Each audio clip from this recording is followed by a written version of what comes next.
2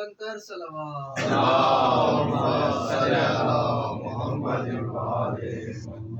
تھکے نہیں تو میں ایک دو جملہ عرض کر رہا ہوں.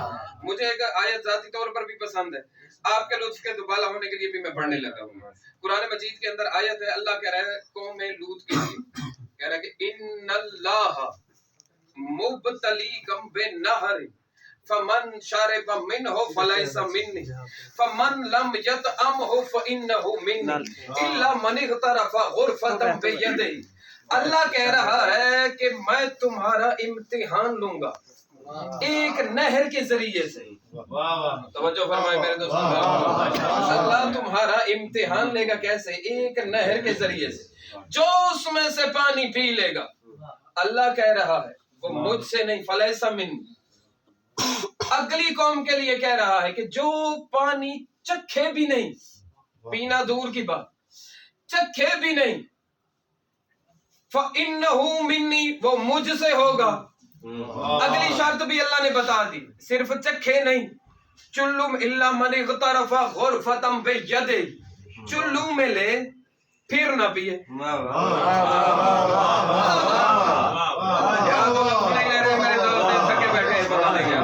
میں آسان کر دیتا ہوں، قرآن مجید کی بہت ساری آیات ہیں جو نازل کسی اور کام کے لیے ہوئی ظاہری طور پر، لیکن ان کا مقصد، ان کا شان نزول کسی اور وقت تھا، لیکن ان کی حقیقی مصداق کوئی اور تھے. بڑی آسان سی مثال میں دیا کرتا ہوں. قرآن مجید کے اندر آیت ہے کہ جب بھی میرے حبیب کے کان میں کوئی بات کیا کرو، سرگوشی کرنے سے پہلے صدقہ دیا کرو. آیت کس کے لیے؟ صحابہ کے لیے. کسی نے صدقہ دیا ہی نہیں سوائے علی کے. آیت صحابہ کے لیے نازل ہوئی، امل امیر المومنین نے کیا. آیت مومنین کے لیے نازل ہوئی، امل امیر المومنین نے کیا. آیت قوم لوط کے لیے نازل ہوئی. آپ نے دیکھنا ہے عمل کس نے کیا ہے. اللہ تمہارا امتحان لینے والا ایک نہر کے ذریعے سے، جو اس میں سے پانی پی لے وہ مجھ سے نہیں، جو چکھے بھی نہیں، اللہ کہہ رہے ہیں وہ مجھ سے، صرف چکھے نہیں، چلو میں لے پھر نہ پیے. مجھے علی کی عزت کی قسم پوری تاریخ کو پڑھ کے دیکھ لیجئے، سوائے حضرت عباس کے دوسرا بندہ نہیں ہے جس نے دریا پہ قبضہ بھی کیا ہو، چلو میں پانی بھی لیا ہو، پھر دریا کے منہ پہ مارا ہو. اللہ کہتا ہے جو ایسا کرے وہ مجھ سے ہے. ہمیں پتا چل گیا جو رسول سے ہو اسے حسین کہتے ہیں، جو اللہ سے ہو اسے عباس کہتے ہیں.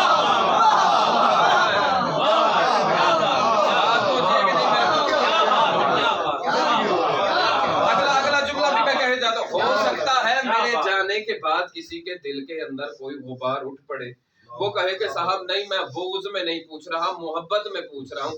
آپ حضرت عباس کو اتنا بھی نہ بڑھائیے کہ کہہ دیجئے کہ اللہ سے ہو گیا. اس سے اتنا ضرور پوچھ لینا قوم لوط کے لیے تو آیت ہے.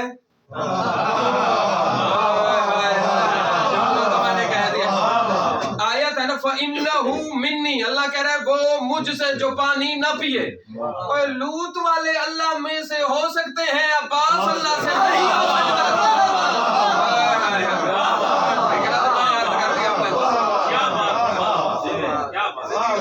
شعر پڑھنے لگا ہوں یار، جو ذوق رکھتے ہیں ہے تو انہیں کے لیے.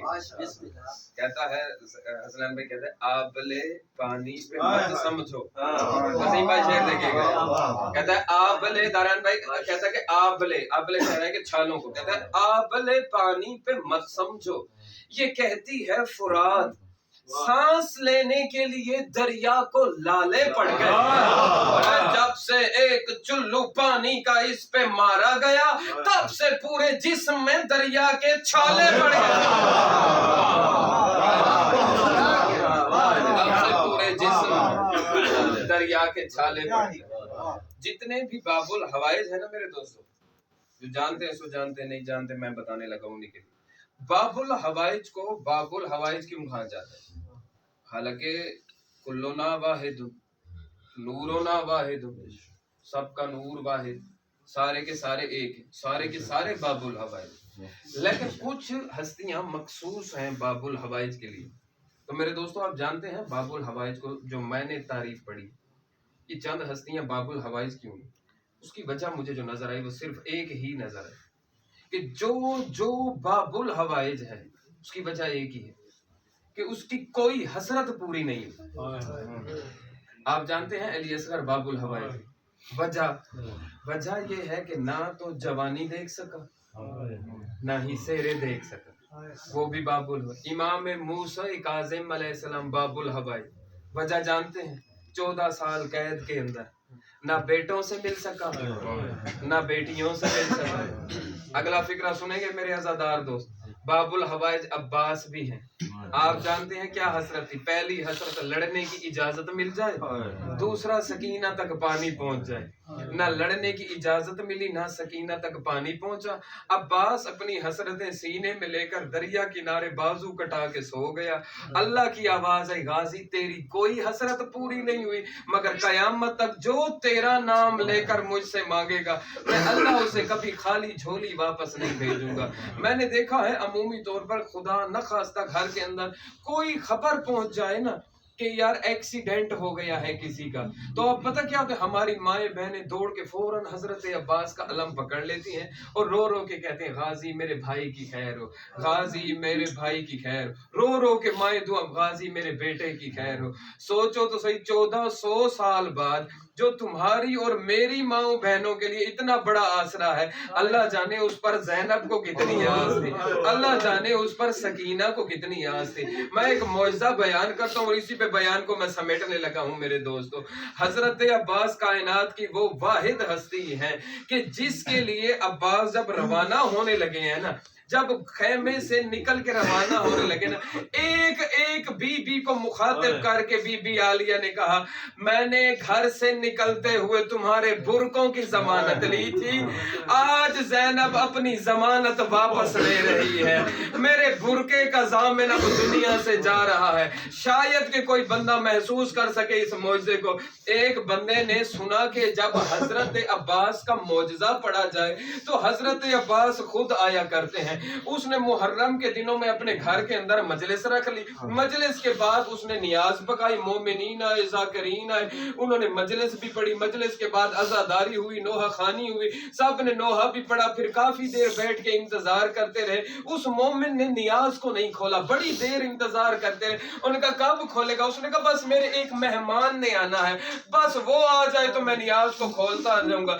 ایک ایک کر کے بندے گھر سے نکلتے گئے، مومن انتظار کرتا رہا شاید ابھی آ جائے، شاید ابھی آ جائے، شاید ابھی آ جائے۔ جب کوئی نہیں آیا نا، جب سب چلے گئے، کمرے کے اندر ایک اکیلا یہ بندہ بچ گیا، ایک اور اس کے ساتھ کوئی بندہ تھا۔ کہنے لگا بندہ خدا حضرت عباس تو نہیں آئے میری مجلس پہ، بس تو دعا مانگ تاکہ میری منت پوری ہو جائے اور میں حضرت عباس کی حاضری کو کھول لوں۔ اسی وقت جب اس نے دعا کے لیے ہاتھ اٹھائے، اس مرد مومن نے اس کے ساتھ پڑھنا شروع کیا، مالک اس کی نیاز کو اپنی بارگاہ کے اندر قبول فرما، مالک اسے دنیا کے غموں سے نجات عطا فرما، مالک اس کی نیاز کو قبول فرما۔ وہ بندہ تڑپ کے کہنے لگا اے بندہ خدا تو نے کیسی دعا منگائی ہے، تو نے تو دعا کے لیے ہاتھ ہی نہیں اٹھائے ہیں۔ اس وقت تڑپ کے آواز ہے اگر ہاتھ میرے ساتھ ہوتے کبھی سکینہ پیاسی نہ رہتی،